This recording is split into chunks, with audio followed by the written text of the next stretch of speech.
What is financial freedom? Well, in business, it's having sufficient cash flow for you to enjoy that quality of life. That quality of life can mean different things for different people, but for a vast majority, it's spending time with our family without having to worry about money coming into the bank and spending money the way we like so that we can enjoy our time together.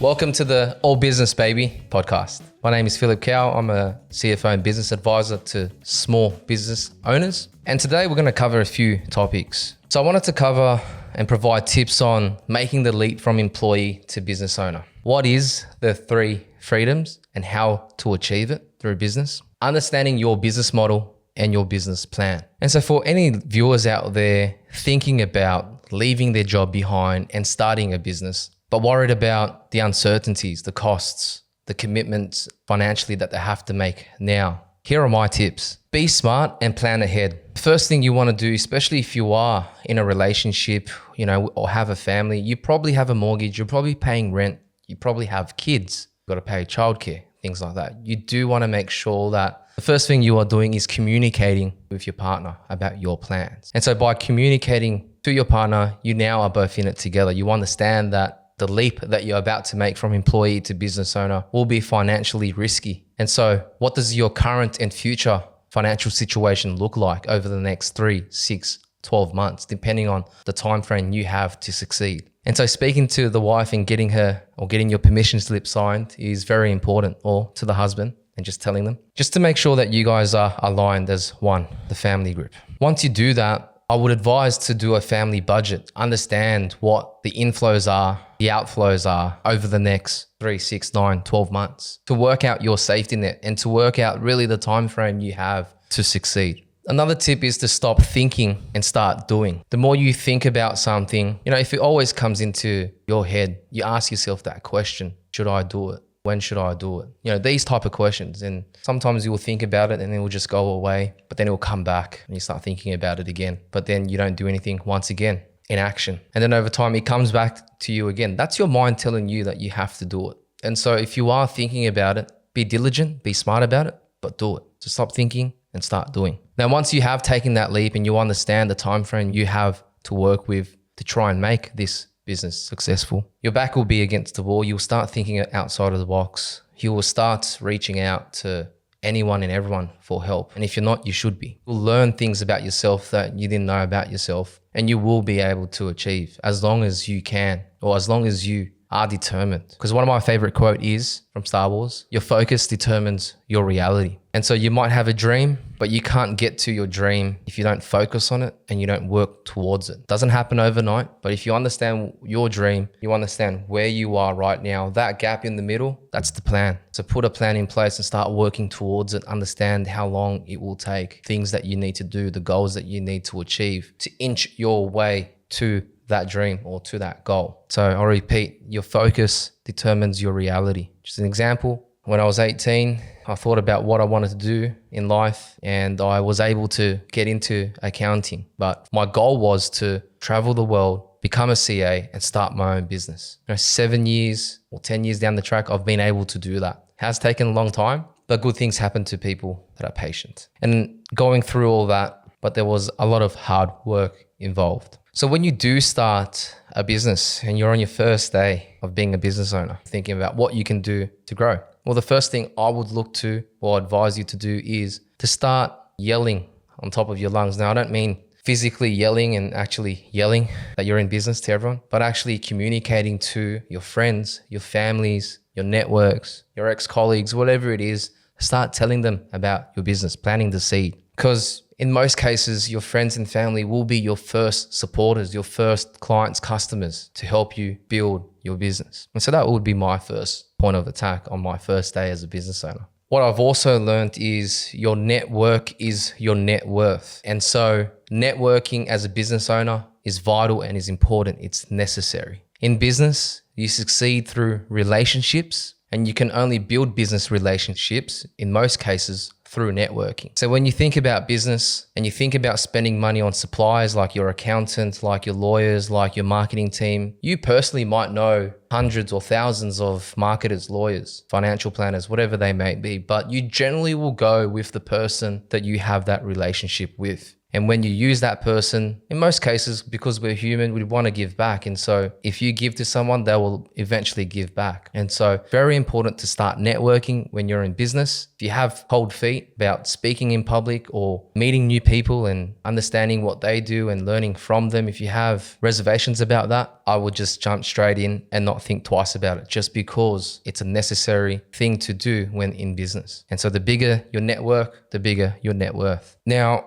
if you do all these things and you've set a plan to run your business or to start a business and you hit a roadblock or face certain challenges that you can't overcome, it's not necessarily a failure. It just means perhaps it wasn't the right business and you need to focus on something else. Now, that might scare you thinking about starting a business and failing. But as I said, if you planned ahead or from the beginning, you would have understood that if this business does fail, I can go back to my full-time paying job as a safety net. And so if you give yourself a 9-month period to try and succeed and you don't succeed, well, like everyone's got family, you need to look after them. And so at that point in time, as sad as it may be, perhaps go back and get a full-time job, that 6-figure paying job, to bring that stability back into your family group. And so it's not really bad news if you fail, especially if you do have a good paying job now before making the leap. So I would say make the leap, but be smart about it. Or some lessons that I have learned from running my own business that I'd like to share with you is, first one is trying to do too much. Now as a business owner starting off, you are wearing all the hats within a organization as a business owner. You know, you are the boss, you are the employee, you are the marketing person, you are the salesperson, you are all of those things to yourself. But don't try and do all those things at once. Focus on one at a time. What is vital or what is the most important thing for your business right now? And focus on that for the next 1 to 2 months. Because what you will find is, and from my experience, is you'll achieve things a lot quicker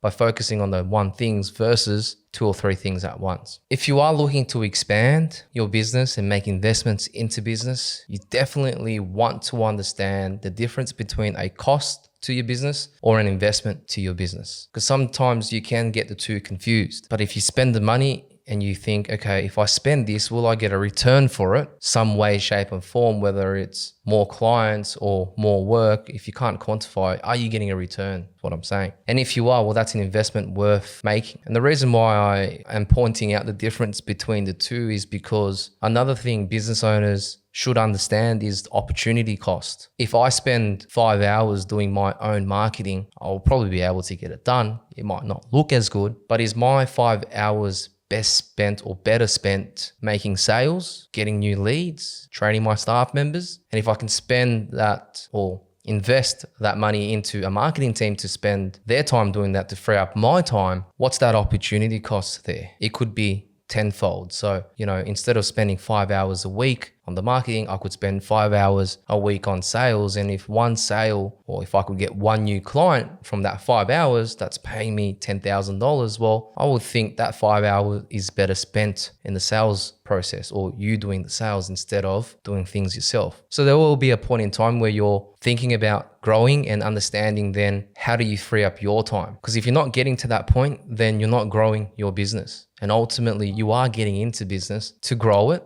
and to ultimately reach financial freedom. And that means not spending time in the business, doing the work and wearing all the hats. The other lesson I would share is to remove your ego when getting into business. And so when I got into business, I always thought I knew it all, my way or the highway, but I was wrong. And the reason why is there's no shame or no harm in asking for help, asking help from those that have done it before, because they are just going to help you get to where you need to be quicker. When you think about your corporate life or the life that you had as an employee working for a bigger company, you always had a team to support you. You always had a mentor or supervisor that you could lean on and ask questions. And so when you get into business yourself, it can get quite lonely. And so that's why it's important to have a support network, whether that be a networking group of business owners that you can speak to regularly and rely upon for advice, or it's a mentor that you keep in touch with, or it's a business coach or a business consultant, someone that's going to help you get you where you need to be quicker. Because ultimately, you can do things yourself. And I thought that as well. But when I reached out to a business coach, he was talking to me about things that I was thinking about in my head that I wanted to implement. But he already had the answers. If I did it myself, I would have spent maybe perhaps a year trialing and finding errors and taking a lot more time than I probably should have if I went with the business coach. I did go with the business coach and I learned quite a lot over the first 3 to 6 months, which I was able to implement in my business. And so once again, asking for help, having a mentor, having a support group of people that you can rely upon and to communicate and speak with is very important when getting into business. Because once again, it's lonely when you get in business and you need all the support you can get. Okay, so on to the 3 freedoms. What is the 3 freedoms? It's financial freedom, which a lot of people probably have heard about and want to attain. It's time freedom, but also mind freedom. Remember that, FTM, financial, time, and mind freedom. Then when you think about why we do the things we do, whether it's working a job or running a business, making that income, when you ask someone why they are doing it, ultimately, when you continue asking why they're doing that and you chunk up, the answer is they want financial, time, or mind freedom. They want a better quality of life. That quality of life could mean different things for different people, but for a vast majority, it's spending time with our family without having to worry about money coming into the bank and spending money the way we like so that we can enjoy our time together.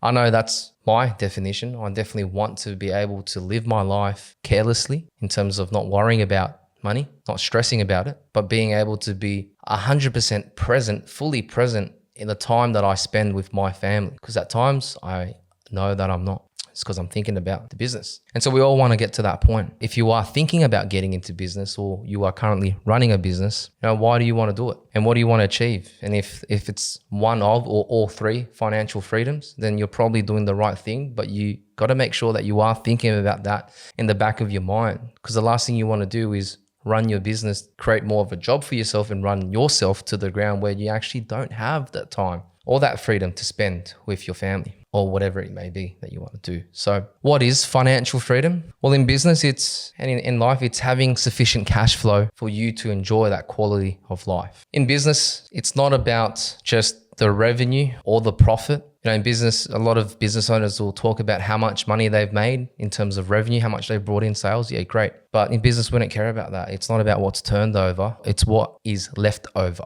But even then, those with a financial acumen, you'd understand that your profit or what you have left over doesn't necessarily mean that you're free of cash flow issues. What is in your business bank account is going to be the real determining factor of whether you're stressing or not. Do you have enough money to pay the bills, your employees, your contractors, whatever they may be? And so cash is an oxygen to the business. I'll leave you with another poem. Turnover is vanity. So it all looks good. Yeah, great. But the profit is sanity. Give you a realistic idea of actually how you're performing. But cash flow is reality. Turnover is vanity. Profit is sanity. Cash flow is reality. So it's important that your business has that financial freedom, that cash flow. Now, as a business owner, if you do want to attain financial freedom, then the objectives in business for you would be to focus on growing sales within the business, lifting the margins and the profit, and focusing on improving cash flow. Those are the 3 things you need to focus on to get you to financial freedom. Now, how do you achieve those 3 things? Those objectives? Well, to grow your sales, you want to make sure that you've got an annual business plan in place or a strategic plan in place, or understand your revenue model, how your business will make money, who your clients are, how much you will make from them. It's very important. You should be reviewing that every year or regularly, because in business, when you get in and start, it changes from year 1 and it changes daily. My business now, from what I thought it would be a year ago, is completely different. And so I continually update my business plan and strategy for the next 12 months. So if you want to grow sales, put a plan in place, strategic plan. And this might mean speaking to a marketing person or sales person about how to add a new revenue stream. Which revenue streams are most valuable and should I be focusing on that? Those are the questions that will come up and you'll have answers for. And then that will give you the opportunity, or It will give you the direction to then go and action and implement. Now, the second objective is lifting your margins and ultimately your profit. And how do you do this? Well, you would look at preparing forecasts. As boring as it may sound, a forecast is a magic trick that CFOs like to use so that you can see into the future. You get an understanding of what your business looks like financially now, the revenue that you're generating, the cost of sales, the cost of goods sold that are attributed to that sale, the expenses that are running through the business, and ultimately the profit that's left over. And so when you do that exercise and you understand what the business looks like right now, the decisions that the business owner wants to make over the next 12 months, your CFO would be able to then financially forecast that next 12 months to see what that looks like. And so at that point in time, when you get that in front of you, you can see, okay, well, the next quarter, I'm very short on cash, or it's not looking too good for the business. The investment I was looking to make in staff members at the back end of the 12 months, I can't do just because looking at my sales and my margins, it's not allowing me to do so based on the information I know at hand today, based on the contracts I've signed for clients today. And so having that forecast in place is vital, because when you're looking at lifting your margins and increasing your sales, you can tweak that forecast and you can see the financial impact it will have. And so if you do a forecast and you go, okay, that doesn't look too good. What happens if I tweak the margin by 5%? What does that do? Great. If I tweak it by 5%, it means I can do all the things I've set out to do, but how am I going to achieve that 5%? What strategies, what things am I going to do to ensure that I do get that 5% lift in margin and profit? And that might be adding new revenue streams or changing suppliers, things of that nature. The third objective is to improve cash flow within your business. If you improve cash flow within the business, you will start to get to the financial freedom. And a lot of business owners, and how to improve your cash flow. And for you as a business owner to improve cash flow within the business, you should look at cash flow management. If you yourself are not financially skilled or don't have the acumen to do so, please outsource that. Reach out to a CFO, your accountant, whoever it may be that you trust that actually has an understanding of cash flow. It's important for you to understand the ins and outs of your business. How long do your customers take to pay you? How often are you paying your expenses? When in each of those future months will you be short of cash so you can plan ahead? If you were to go down and get sick or be hit by a bus, knock on wood, how many months does your business have, or how long does your business have to survive without you? If the buck stops at you within your business and you stop, or you go down, then who's bringing in the revenue? And so understanding those risks in your cash flow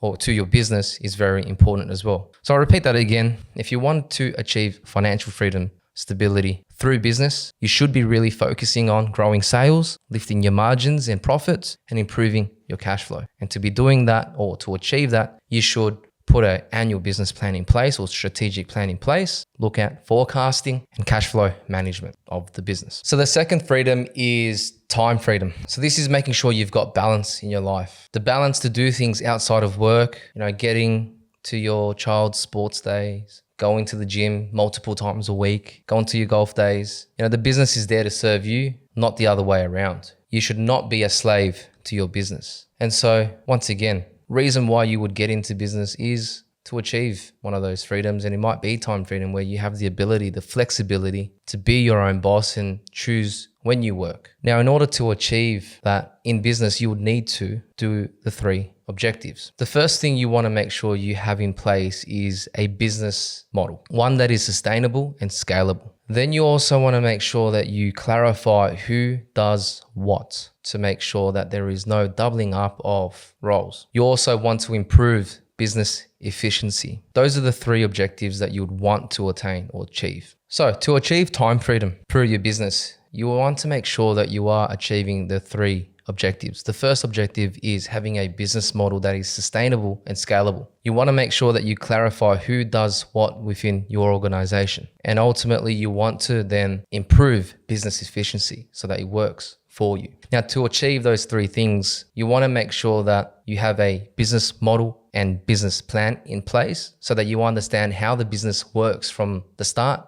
to the finish. And when I say start and finish, I mean, how does the business work and who is doing what when you actually are trying to acquire a customer, client, to then how you onboard that client, to then doing the actual work for the client or customer, to then repeating that step to ensure that your delivery is on point and on time. And of course, at the end, if they do leave you, how do you offboard them? So really making sure that you understand your business model so you can have a business journey for your customer from start to finish. If you can have a standard way of operating for that, that's just going to lead to more business efficiencies. You want to make sure that as you are growing, you are defining the roles and responsibilities of each job or each employee. This will ensure that there is no double up and no wastage of time. My number one rule in business, but also in my normal life, and really this applies to any type of relationship, is communication is key. It's the key to any successful relationship. And so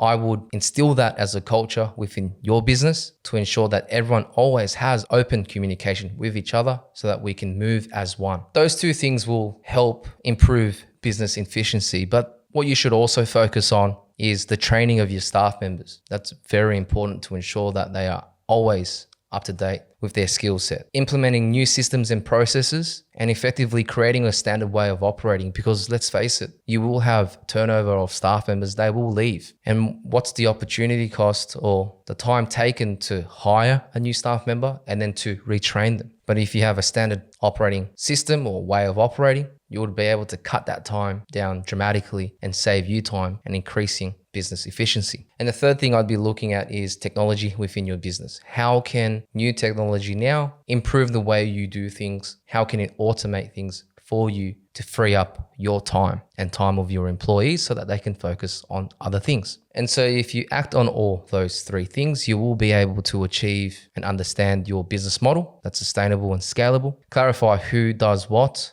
and be able to improve on business efficiency. And all of that will lead to more time for you. And so the last freedom of the three is mind freedom. It's the ability to sleep at night like a baby. Because in business, you stress a lot. And from experience, I'm trying to sleep, but I can't. My brain is too wide thinking about business. Oh, I'm spending time with the family and friends and, I'm physically there, but I'm not mentally present. Mind freedom is essentially that peace of mind that things should be the way they should be. There's no stress. Your risks are managed. There will be no surprises within your business. And knowing that your business can survive when there's a downturn or when you get sick, or if something happened to get hit by a bus or whatever it may be, but you're away from the business, your mind is at ease knowing that it will run itself. The business should deliver you the cash flow you need and the discretionary time to enjoy it. So mind freedom, how will you achieve this in business? Well, the objective here as a business owner to try and get to the mind freedom is you want to make sure that your compliance work is done on time. You want to make sure that your taxes are minimized, and you want to make sure that you have regular and ongoing support. And that might be from, friends and family or other business partners or mentors or coaches, whoever it may be, but you do need that support. And so how do you achieve those three things? Well, the first thing is never try and do the bookkeeping or accounting or tax work yourself, especially if you don't have that background. Please outsource it. You may think it's not saving you the cash or the time, but if you actually invest in a competent accountant that will help you, you will find that you don't have to stress about getting those things done on time. And you will actually have a good sense of how your business is performing, because they will help you and tell you about your profit and loss, your performance of the business, so that whatever you feel you're doing can be backed up and quantified by your numbers. To ensure your taxes are minimized so you're not stressing about the tax you have to pay, once again, it is ensuring that you've got a competent tax accountant on your side or an advisor on your side who will be able to provide you with a few services. It might be a proactive service like management to provide you many services. And one of those things could be your CFO of your business who is meeting with you on a regular basis. And when I say regular, it could be weekly, fortnightly, or monthly, so that you get a good indication on how your business is performing, but also how much tax you have to pay at that point in time. As your business does scale, you are probably in a position where you're no longer doing the management of your marketing, your sales, your IT. You've got other people doing that for you. So you want to make sure that you open communication and regular communication from those managers in those different departments or from your different C-suites who will be able to provide you with an update on how the business is going, but also give you the support that you need. If you are doing those three things, you will be able to have your compliance work done on time and accurately, the tax minimized, and have ongoing support within your business. And so if you can achieve and work on those 3 objectives, you will be able to achieve that mind freedom you so seek. So you've started your business, or you're about to start, or you're currently going through your business journey, you're 2 or 3 years in. Do you have a business model in place? Do you understand how you're generating revenue? Do you understand where your money is going? Do you understand how your business is delivering on these things? If not, then you do need to have a business model in place, or at least to understand. It's a strategic plan on how your company will make money. There are 3 components to your business model. You want to have a value proposition. So who are your customers and what will you offer to them? Value delivery. How will you organize the business to deliver the proposition? The value capture. How the proposition and the delivery align to return the value back to your business. So when thinking about your business model and how you will achieve those or deliver those 3 things, what will assist you in understanding that business model is to have a business plan. Now, your business plan should include the following elements. There's 8 of them here. Your purpose of what you're doing, the vision, the values.